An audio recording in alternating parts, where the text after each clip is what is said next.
Hey guys, welcome back to my channel. For those of you that are new here, my name is Carly. I am a wedding decorator in Colorado, and today we are going to be talking about all things wedding signs, what you need, what you don't need, where to put them, how to set them up, and so much more. Now, all of these signs have been handmade by myself using my Cricut Maker machine, but if you have any sort of vinyl cutting machine, you can make all of these yourself. I will leave my favorite supplies down in the video description. Now, if you're getting married in Colorado, all of these signs are available for rent. They come customized with the holder, and I have so much more decor, so make sure to check out my website, which I will also link below. So I have all my signs laid out and ready to show you. I'm not going to show you each of my welcome signs because I just did a video over that, but we are going to be talking about some of the other signs that you need, and I'm basically going to go through when your guests arrive, them getting out of their car, all the way through the end of the night to your farewell. Okay, so for your guests getting to the ceremony, if they're taking a shuttle or anything like that, something like this is perfect because it is a freestanding that would go on the sidewalk. This was actually out in front of the hotel, so right where the shuttle would be picking up the guests at the hotel to take them to the ceremony space that was at the Stanley and Estes Park.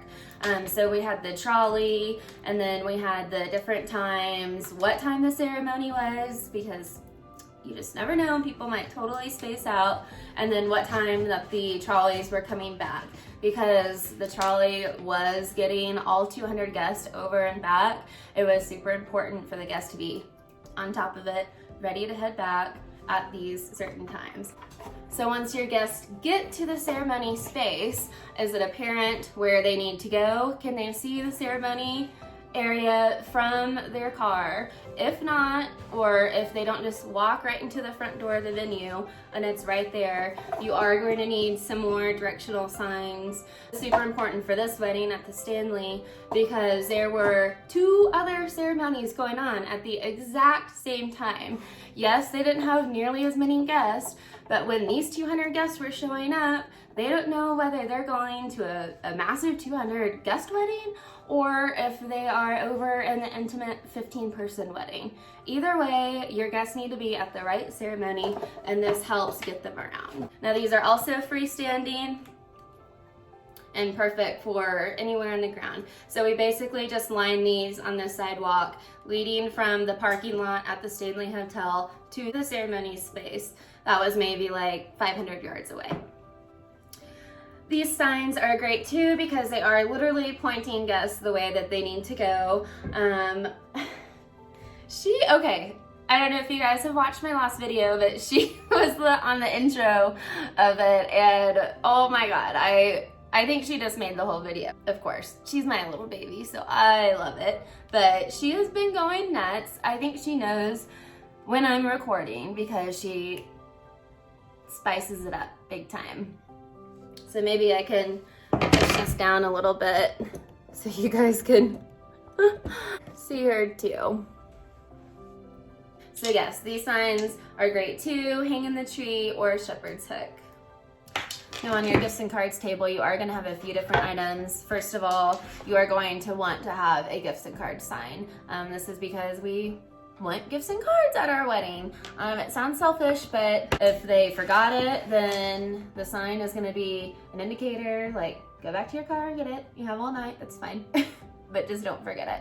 Something else that you should have on your gifts and cards table is a please sign our board or please sign our guest book. Of course, you don't have to have this if it's easy to tell like what they need to be signing. But I always recommend it because there have been times where I am running around literally with the guest book and giving the pen to the guests and pretty much forcing them to sign it. Some wedding guests are super great about it and just do it right when they're putting the card into the gifts and cards pile. Some of them are like, oh, whatever, they didn't ask, so we don't need it. So definitely consider having a sign like that. Now when your guests get to your ceremony space, I always like having the welcome sign set up there as the statement piece. Of course, you do not need a welcome sign, but it's always great because guests love taking pictures with it. If you are at a venue with multiple ceremonies going on, it's great just as an indicator like that guests know that they are at the right ceremony space. And then if you're getting married like at a national park or an open space, it's a great indicator that, hey, a wedding's going on, so shut the hell up. So a sign like this has been at almost every single wedding that I do. We do something similar to this. It says, welcome to our unplugged ceremony. Please turn off all cell phones, cameras, and other devices to enjoy this special moment with us. Thank you. So we would have this on like either on the floor, the aisle entrance, or like on top of a cocktail table or like a wine barrel table or something like that. But photographers love this sign, and almost every photographer is recommending it now for their couples. I'm sure you've seen so many photographers share their photos where like an aunt or uncle got in the way, you know, the first kiss or something like that. So this is a great reminder for your guests, but I would also ask your officiant to ask everyone before the ceremony starts that it is an unplugged wedding and to have your devices put away. Here's another sign I would consider having at your ceremony space. This would be like if your guest list was pretty lopsided, like if you or your fiance had a majority of the guest list, then consider having something like this. That way people are filling out your entire ceremony space instead of just sitting on one side or the other. For pictures, it obviously looks way better when it's all evenly spaced. So then at the actual ceremony space, you are going to want to reserve your rows for your immediate family. Now, no matter how small and intimate or how large your wedding is, yes, people should know not to sit in the front row, but if you have more seats that you need to reserve, say you need to reserve the first 2 or 3 rows, then you would want to use a sign like this. Even if you're reserving 1 row, I do like using this. Now, I do want to mention when you're discussing reserving how many rows, don't overdo it, because then those rows are going to be empty and your photos are going to look a little off. And you don't want your other guests that aren't able to sit in those reserved rows to be standing off to the side on your ceremony when there's open seats available. Do a quick count of your immediate family, who you want to be sitting up there, and reserve just those rows that you need to. And then make sure that those guests or family or whoever it is that you want sitting there know that they are supposed to be sitting in those reserved rows. Because if they don't know, then they won't sit there, and then you're gonna have an empty row. Now the reception is starting. They're gonna walk into the reception space. Do people have assigned seating? Do they have assigned tables? What's going on once they get there? I always like having a sign like this because it, first of all, welcomes your guests into your reception space. It has the order of events, the general timeline, so people know like when dinner is gonna be served, when the cake is, just so they don't wander off and do whatever and miss, you know, the most important night for them, which if they're older guests, it's probably the cake, so it's always good for them to know that. And then also the hashtag, so your guests know when they're uploading their photos on their Instagram or Facebook to use that hashtag, just a reminder for that. I do recommend at least assigned tables, not necessarily assigned seating unless you need to, like if you're having a plated dinner or if, like multiple guests have dietary restrictions or allergies, then I would definitely consider the seat placements. But I like doing the table assignments for each wedding. This would basically lead the guests to the correct table that they need to be sitting at, but they don't necessarily have an assigned seat. A couple do something like this, where they had mason jar glasses for the bar, and then on the rim had a tag with the name and the table. So this was set up along with all of the other cups. So when the guests walked in, they found their name on the tag, and then they would go to their assigned seat, or their assigned table, sorry. So then once your guests know what table that they're gonna be sitting at, they need to be able to find that table. So I have a couple different, just like regular table numbers that are just like 1, 2, 3, 4, 5, all different styles and stuff like that.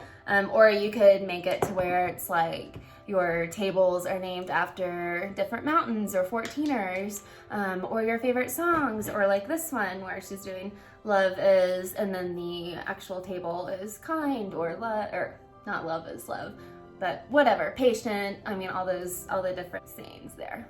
So for these table assignments that we did at Spruce Mountain Ranch, they used the song names. So they have The Good Stuff, Die Happy Man, Made for You, just all their favorite songs that they incorporated into their wedding. If you are not doing assigned tables or assigned seating, or even if you are, but maybe the head table doesn't necessarily have a number on it, you can always do something like this, a reserved sign. Then you just need to let those guests know that, hey, you are supposed to be sitting at the reserve sign, because then if they don't, then that could leave a whole table empty, which obviously you don't want to do, especially since these reserved tables are usually right around your head table, the most important tables. So you want to make sure that those family members or best friends or whoever it is knows that they need to be sitting there. If you want signs for the Mr. and Mrs., you could always do like the pretty script font in front of their seats, or you can hang something like these on the back of their chairs, and that way people know, like, definitely don't sit there because that's where the bride and groom are sitting. Another thing to consider, which these are totally not necessary, that would be a flavor card. Now this one's blank, but it would basically just be a card like the table number, but has like the flavor of your cake, or like gluten-free, or whatever certain allergies that some of your guests have, or maybe you have even. But these are always really good to have around your dessert table. So if you have like a cake, then they can show which flavor it is. Or if you are offering cupcakes and different flavors like that, maybe you have one cupcake that's gluten-free. Well, then you would want the sign to be on the cupcakes near the gluten-free ones, just to indicate for those guests that those cupcakes are for them. Now, one thing that I'm seeing more and more is the In Loving Memory setup, which would be set up in either in your ceremony space. I like having it in the reception because it basically is a setup of photos of family members and friends that have passed away. I like having that in the reception space because it's kind of like they're there for the rest of the night. If it's there in the ceremony space, that's only going to be set up for 30 minutes to an hour, then it's most likely going to be tore down. So if you want those photos to be around and in the space where you can look at them and enjoy them throughout the night, have them in the reception space. I made a few different sets for clients.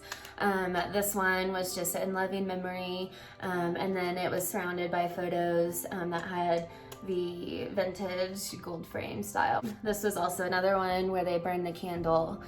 So this was set up in a vintage frame just like this, and then it had the candle nearby. So a few other things that are totally not necessary but are fun to have at your wedding is a menu on your bar that shows what the guests have to pick from. Now on the gold mirror sign, we can add that easily, and then that usually sits right on the bar if there's room. A lot of time the bartenders don't like having it on there, so we would put it really close by, or like on the gifts and cards table.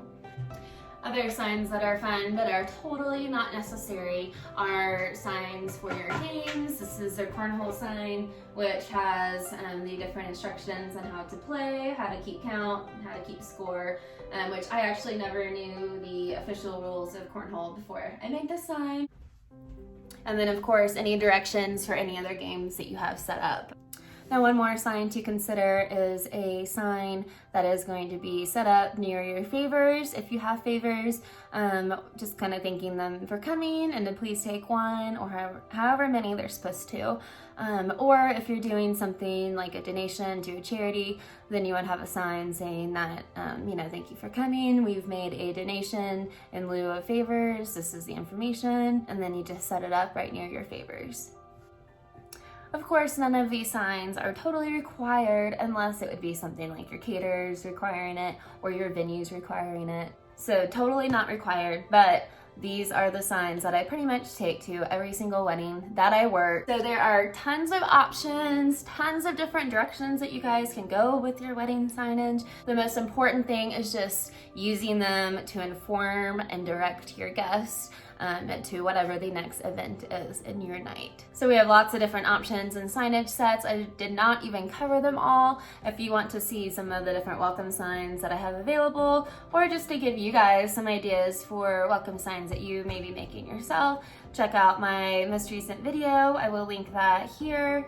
Thank you guys so much for watching this. I hope that it gave use some ideas for your signage. And of course, if you have any questions, leave a comment down below. I always try to respond to every single comment that I get. And if you liked this video and want to see more DIY wedding related videos, make sure to hit subscribe because I have lots of fun ideas and new things to announce. So I'll see you soon. Bye.